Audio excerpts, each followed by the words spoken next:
welcome to Jmeter tutorial. So today's topic are correlation, and after that we will see the timers also, how to use it for pacing. So first of all we have correlation. The definition, as per the definition, what correlation is, that correlation is the process of capturing and storing dynamic response, that is a particular substring if you want to check and if you want to capture it from the server response. That process is known as correlation. So how it works is that if you hit a particular request, so suppose if you are hitting a server with a transaction name as login, so while after login in, session will return some session key or different kind of tokens which will be used in the further request what you are performing in the script. So to capture these kind of things like the session key or there are view states in .NET application, if you want to capture those values from the server response, that process can be taken care by correlation.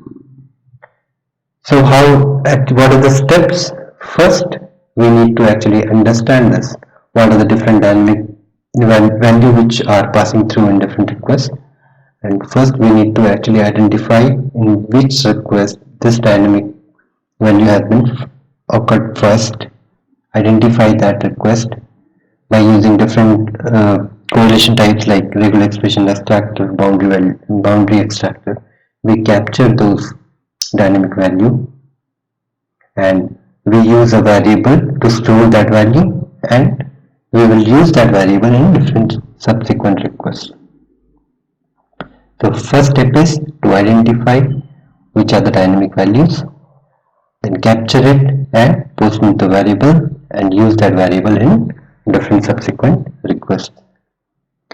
There are different types of correlation which will be used in Jmeter. The most widely used is regular expression extractor, and apart from this we have boundary extractor, JSON extractor, XPath extractor, and so on. So in this tutorial we'll see the top two, that is regular expression extractor and boundary extractor. So moving on, to add regular expression extractor, what you have to do is go to that particular request, right click, then add, go to post processor, and then you select regular expression extractor. Once you click on regular expression extractor, you will see this particular screen what you are seeing on the PPT. So what are the different components of a regular expression extractor? First one is the name, give a meaningful name. Comments, if you want something, if you want to recollect in the latter part of the phrase that why this regular expression extractor has been written and what its purpose is, you can write in comments. Apart from this, we have applied to, there are four types, that is main samples and subsamples. Then we have main sample only, subsamples, and Jmeter variable name. So main sample and subsample, we have actually discussed this part in previous presentation, that suppose if you are actually hitting one request and underneath that request there are multiple requests which are actually going on to that server, then the one which you have actually hit, that is your main sample, and the subsequent samples which are calling underneath by you can say on the resources, different kind of resources which will be called as part of your main samples, those will be defined as your subsamples. So first you need to identify whether your dynamic value which you want to capture is either in its main sample or subsample. Depending upon that, you need to select apply to. If it is only main sample you are sure, then go ahead with main sample only, or else you can go ahead with subsamples or main sample and subsamples depending upon your requirement. Apart from this, we have field to check. So this is important because sometimes what happens is the dynamic value which you want to capture, generally it occurs in the server response, but we need to identify whether it is in the server response itself, or it is in the response header, or it is in somewhere else. So depending upon your scope, you need to actually select field to check. So generally it comes under the body, so that's why it is defaultly body will be selected. So after that we have the name of created variable. So this is the variable which you want to actually store, which will be used to store the extracted value and which will be used as a variable in different types of subsequent requests. Apart from this, we have regular expressions, the pattern which you need to mention over here, and then we have template. We will discuss these things when we do the practical session. Next is match number. So match number is, suppose if your pattern matches one or more, and if you want to use it randomly and you want to pick any random value, then you will use 0. If you want to store all those values into the variable as an array, you will use -1. If you want to use a specific occurrence, that is, suppose if you want to actually capture the first occurrence or second occurrence, depending upon that, you need to mention the match number. If you want the third actually occurrence, you will give here 3. Then default value is nothing but that if your pattern doesn't work, then what you want to store into the variable. Similar fashion, we have Jmeter boundary extractors also. So in boundary extractor, first two and the name the same as we did in regular expression extractor. The same for comments here also. Apart from that, we have apply to, which is similar what we did in regular expression extractor. Then we have field to check, again this is similar to regular expression extractor. Name, give a meaningful name which will be used as a variable. Then the only difference here is the left boundary, right boundary. So there we are giving the pattern, and in this we will be giving left boundary and right boundary. Means, so suppose there is a string, suppose string A followed by string B, string C. If you want to capture string B, then in the left boundary you need to mention string A, and the right boundary you need to mention string C. So it means, so if I give you an example, suppose so I'm opening notepad. So suppose you have a string A, then string B and string C. So suppose if you want to capture this part, what you will do, your left boundary will be left boundary string A, then your right boundary will be string C. So the value which you will be storing in your variable will be this string B. Okay, so moving ahead, this is the left boundary and right boundary. Again we have match number, similar fashion what we did in regular expression extractor. Same way, match number and default value will also work. So now moving ahead, we have a practical session over here. So what I did is, as discussed in previous session, we have two requests. First one is the launch URL. Then in the second URL we are passing some variables, passing some values. So this Paris and Rome, we will try to correlate this part. We'll check whether it is coming in the previous request or not. So just for our sake, I am going to run it for one iteration so that we'll get the response. So I'll get, I think I will run it for multiple iterations. I'll give here 1. I again clean up this, run it for once. Now This is my first request, launch URL. This is my values which we are passing through script. So first thing is we have identified we have to correlate Paris and Rome. So to check where it occurred first, what we'll do, we'll just copy that part, we'll go to search, paste and click on search. So you can see that it will highlight. We just go to the first occurrence and we'll check where it is coming in the response data.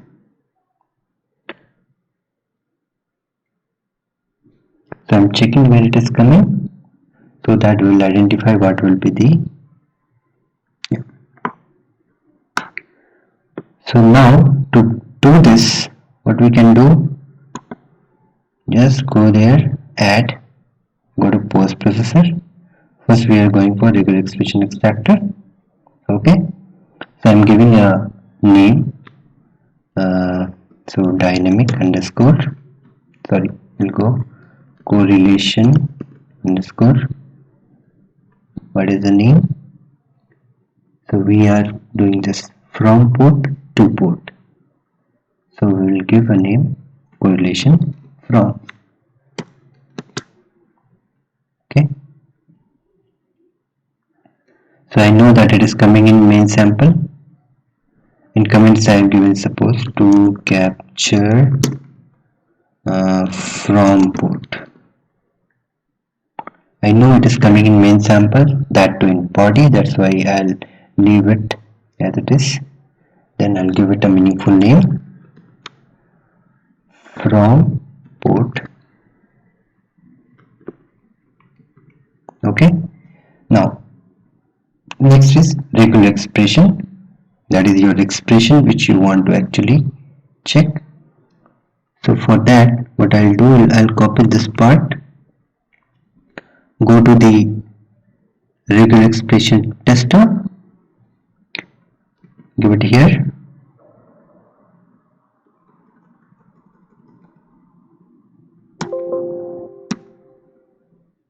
so I want to correlate this part. So what I'll do, I'll give here dot star and then dot star means if anything, or the matching is either it is the length of the match is either 0 or more than that. So I'll give here plus. Plus means it should contains at least one match.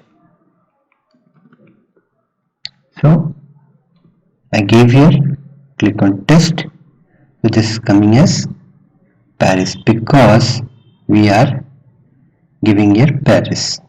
Okay, so again I'll give here dot star question mark because we so this is total match count is 14 now, because see whatever is given here the same is coming here also. So what we'll do, we'll take this part, give it in correlation regular expression. Now the next is template part. So suppose if you want to actually get, we are given here two regular expressions. So if I want to capture this part only, I'll give $1. If I want to capture this part, the second match, then I'll give $2. So for us both are same, so I can go with $1. Now match number. So as you can see there are 14 matches. If I give here 1, then it will always pick Paris. If I give 2, it will take Philadelphia always, and so on. If I give here just the 1, if I give here 0, means it will take match number from the randomly. So I'll go ahead with, first I'll check with 1 and default value I'm giving as null, and I'll take this part and give it here in the Paris. Instead of Paris, it will take the dynamic value. This is the format, that is your dollar, then the open curly braces, variable name, and then closing braces. So for this part, I have actually used just one correlation. We'll go ahead step by step. So what I'll do is I'll remove everything and I'll run it once again. If you see in the find flights, it is taking Paris. As you can see that we are not giving the name over here. We are taking it, capturing from the response, and we are passing in the variable. So similar fashion, if I give here 2, let's see what happens. I'll remove everything, run it once again. Yeah, so you can see that it is taking now Philadelphia. In similar fashion, if I give here 0, let's see what it checks.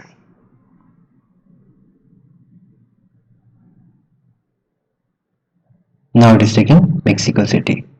If I run it for 3 iterations, let's see what it takes. Here it is taking, in first iteration it took Berlin, then Paris, then Buenos Aires. So in this way it works. So similar fashion, if you want to actually correlate the second also, what we can do is we will just copy paste this one, because we know that the correlation method is same. We will just give a meaningful name. Instead of from, this is 2, we gave it 2, then we are taking the match number randomly. So now what we'll do is we'll clean up everything. We'll use this variable in place of 2. We'll give the variable name similar fashion what we have gave for from port, and we'll execute it for 3 iterations. So now the combination for first iteration is New York, Philadelphia. For second it is Sao Paulo and Philadelphia, and for third it is Portland to Cairo. So this is it. This is how actually regular expression extractor works, and this is the way how we do correlation. So now coming to the second type, that is our boundary extractor. So again in boundary extractor, what we need is we need the response data. We'll check what is the left boundary and right boundary.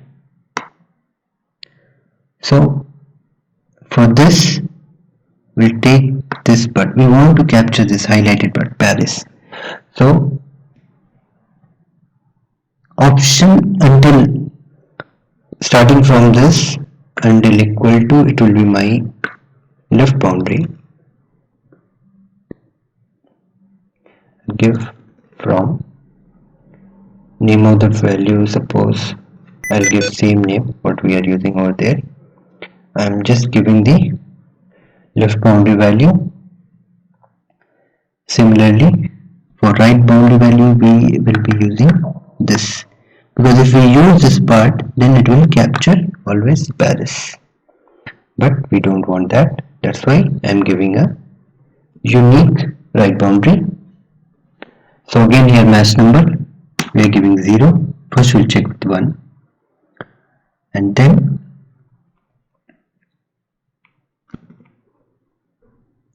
I'm giving the same name so that we don't need to actually change over there also. Now if I run it, what will happen?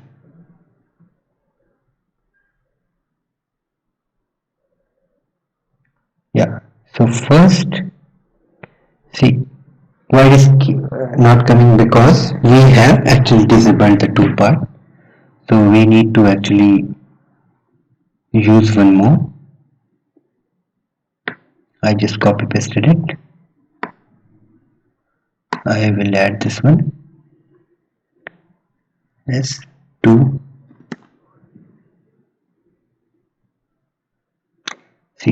input. I'll give here 2.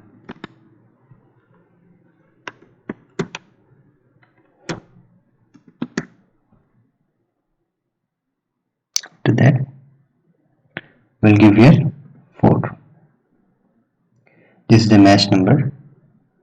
So suppose if I run it now, what will happen? We'll see that. Yeah, see. So first combination is Paris and Portland. Then we have actually Paris and Portland again, because we have given match number fixed. If I use it 0 and 0, means it will be used as it will take the values in the random fashion. So I am running it again. See, so first combination is Dublin, Boston. Then we have Rome to New York. Then again we have Paris to Sao Paulo. So both of the regular expression extractor and boundary extractor more or less works on the same fashion. And there is one more thing. If you want to actually check your correlation values, then what you can do is you need to use debug sampler over there. Just want to check if you are able to capture the dynamic value or not. So if I run it, this is your debug sampler. Go to response data. It will show you if what are the variables being used and what are the different captured value in your variables. Okay, so please make sure that when you are using it, just disable once you are done with your debugging part, and once you are ready for the actual execution. So this is pretty much it for this. And moving ahead, yeah, for one more thing is there for the default value. So suppose somehow my boundary value or the correlation is not working. Suppose I gave a left boundary which is not matching. So what will be my default value? So we'll check that. Yeah, see. So port value from port is null, because I have provided here if there is no match, then my default value will be null. Okay, so if you want to check this part, you can go to the debug sampler under view result tree and check what has been captured in correlation from. So this is pretty much it from the correlation part. Moving ahead, we'll check about the pacing thing, how to do pacing and all.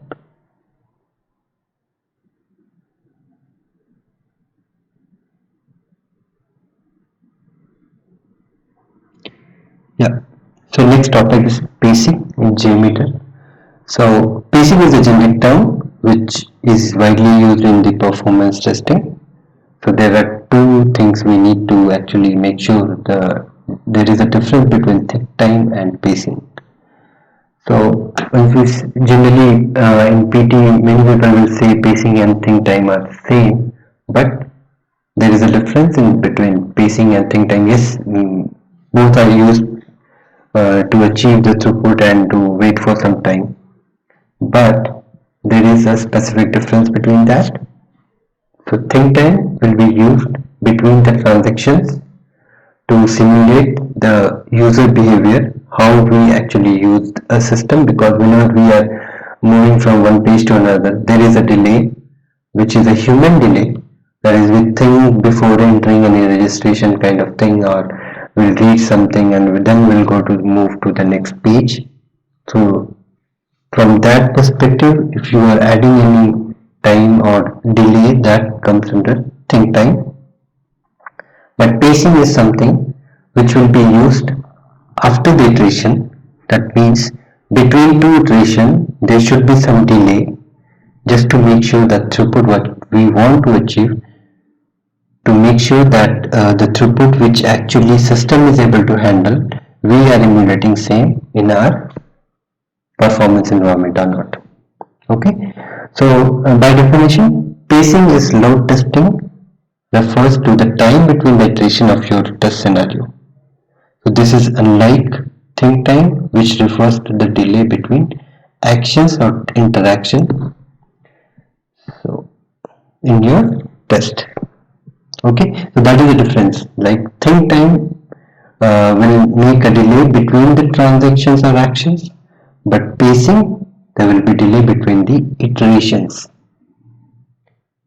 Okay, so pacing basically is used to control the throughput, and in Jmeter how actually pacing can be actually uh, how to control the throughput is by two means, that is one is precise throughput timer and one more is constant throughput timer.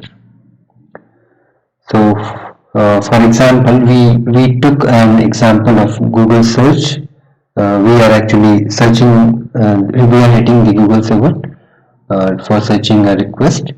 We have copy pasted these requests just to simplify our example. Okay, so now coming to the precise throughput timer. So precise throughput timer is a timer that enables user to determine the throughput, okay, that is samples per second or per minute or per hour they want to run in their test. So in precise throughput we will be focusing on the samples or means like on that front that we want to achieve a particular throughput for a particular second, minute or depending upon our requirement. But in constant throughput timer, the user is more flexible, that is when deciding how to spread out the samples over the time. Okay, so it means that in constant throughput timer, the number of users will be fixed. Okay, and our goal will not be on the samples per second or minute or hour. So it will be more on the how to distribute the total throughput in different users. Okay, so to use precise throughput timer, so on the right pane you can see that how actually a precise throughput timer looks. And so for examples, if your throughput target is 100, okay, and throughput period is suppose 300 seconds, throughput period is 300 seconds, that is 5 minutes. Number of threads in the batch thread is 1, and so use approximate throughput when sequence length exceeds. Means that if your sequence length exceeds, what should be the total number of requests, and if your application is behaving normally, and what should be the surplus of percentage. So until 10% we are good, if it will not allow more than that. Okay, next is constant throughput timer. So constant throughput timer can pause the thread in order that a goal-oriented scenario could be implemented. So precise throughput timer, actually you can actually say that if there are any real time scenario, if you want to test, then you will use throughput precise timer. And if you want to achieve a particular goal oriented scenario, then you should go ahead with the constant throughput timer. Okay, so what are the different attributes over here? We have target throughput in sample on the right side, you can see, and calculate throughput based depending upon the threads. Okay, so we'll see the practical sessions after some time. So next one is the synchronization timer.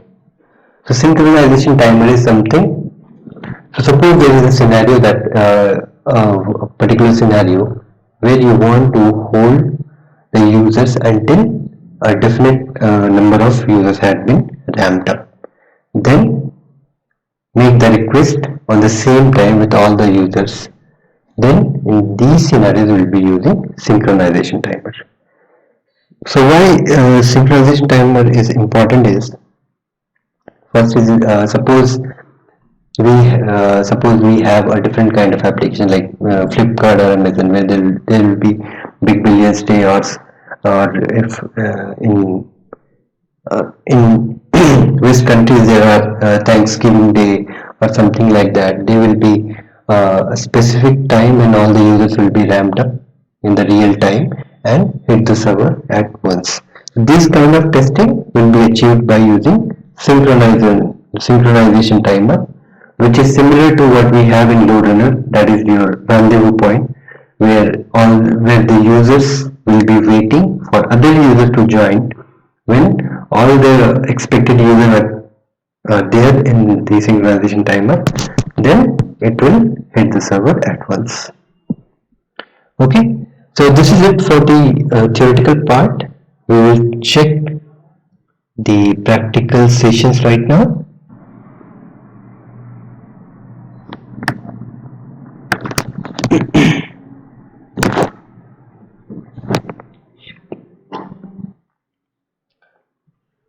Yeah, coming to practicals. So we will see first precise throughput, then we'll see constant throughput timer and synchronization timer also. So moving ahead, for the precise throughput timer, what we can do is, so first thing is the scenario. We have two transactions and our expectation is that we should achieve 100 requests in 100 seconds. To make it precise and short, we have taken a duration of 100 seconds only.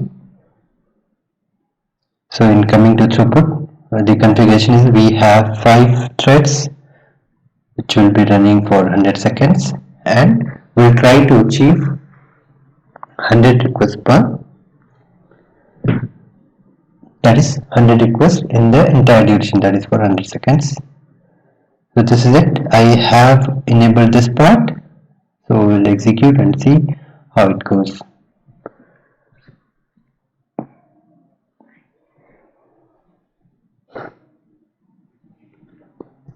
As you can see, the time is clicking here.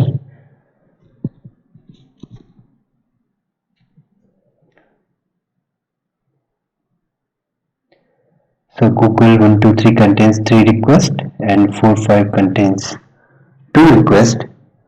So each of the requests should be there for 20 times. That is, we want to achieve 100 requests in the entire duration. So our expectation is the total number of transactions should not go more than 40.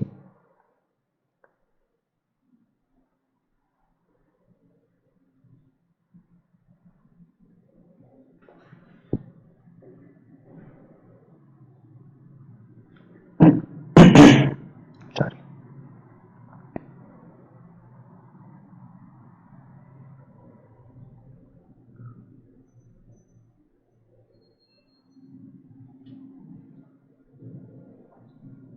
So it is moving to now.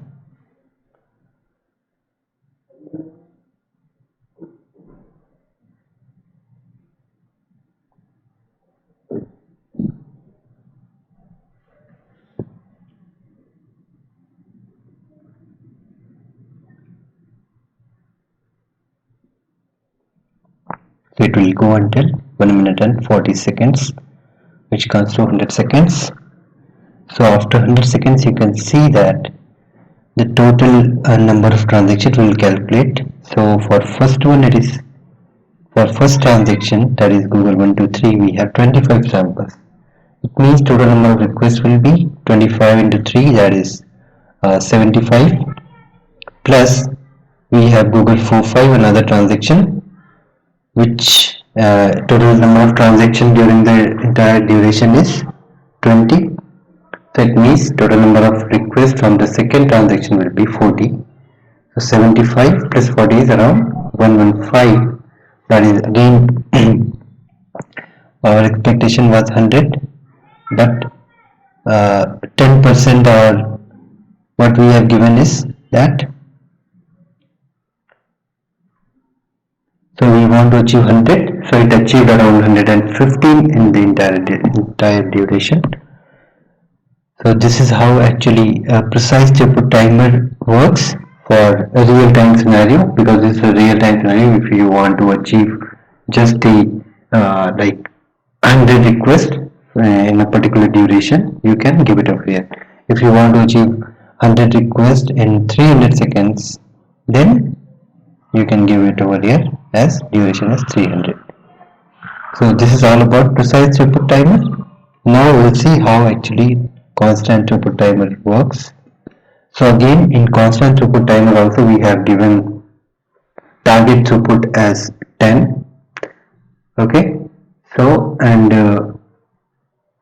we'll see how many total number of transactions will be hitting for duration of 100 seconds again. So we have executed this one, and we'll check after 1 hour, 1 minute and 40 seconds, that is 100 seconds, how many transaction has been hit to the server.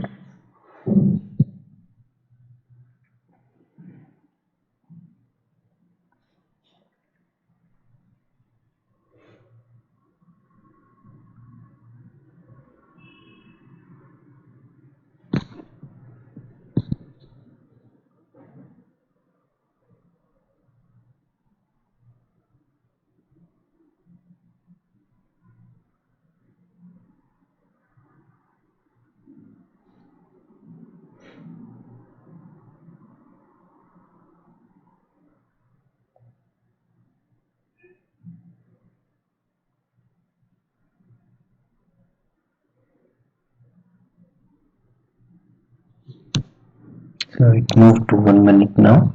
We'll wait for some more time.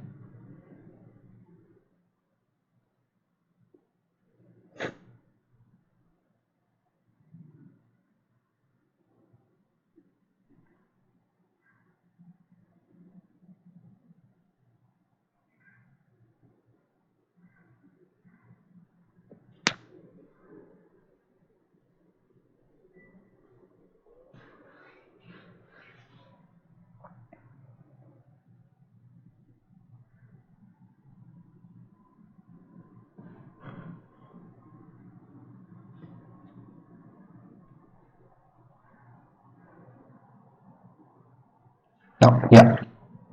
So if you see here, total number of requests which has been hit through Google 123, that is, it contains 3 requests. So it has come to 20 into 3, that is 60. And for the second request, that is Google 45, it contains 2 requests, and the total number of sample is 15. That means 15 into 2 is 30. So it means that it is more or less similar, because total number of expected is, if our duration is longer, then it will work as per our configuration. As the duration is very short, that is 100 seconds, that's why we can see a fluctuation of the total throughput. If we go ahead for the longer duration test, then definitely it will achieve as per our requirement. Same goes for the precise throughput timer, because in precise throughput timer also we have seen that the total number of requests which we expected and the total number of requests which actually hit to the server, there is a deviation, just because our duration is very less. If we go ahead for the longer duration, these two throughput timer will work as per our requirement. So this is it all about constant throughput timer and precise throughput timer. Now we will see how actually synchronization timer work. So I am enabling this part, and I'll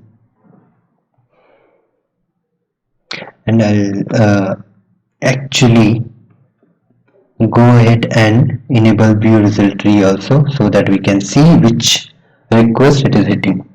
Okay, so the setup is same, the only difference is we have included synchronizing timer, and we will see how it works. So I'm starting the execution for 100 seconds, and we'll check. So just to remember that on the Google request 3, as you can see that it is waiting for that one always. It is not clear over here. We'll do one more thing. We'll redesign our So for to understand, I am actually disabling this part.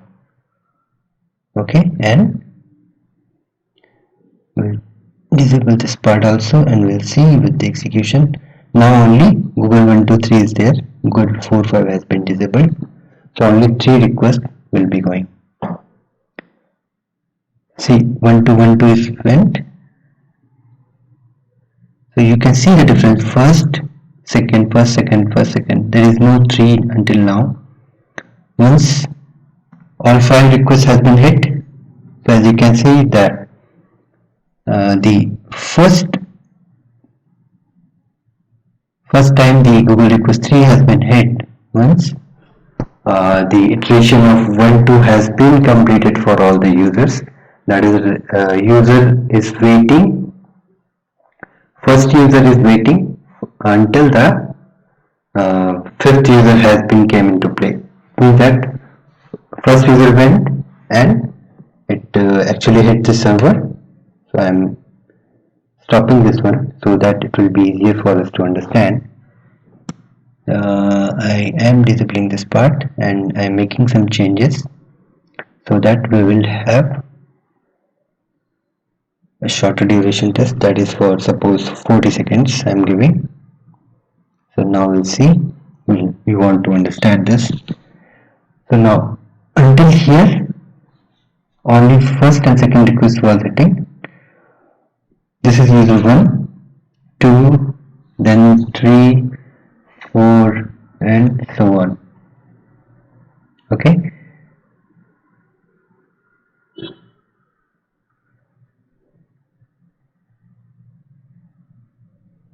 Yeah.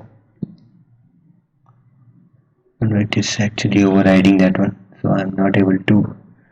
I'll shorten the duration again.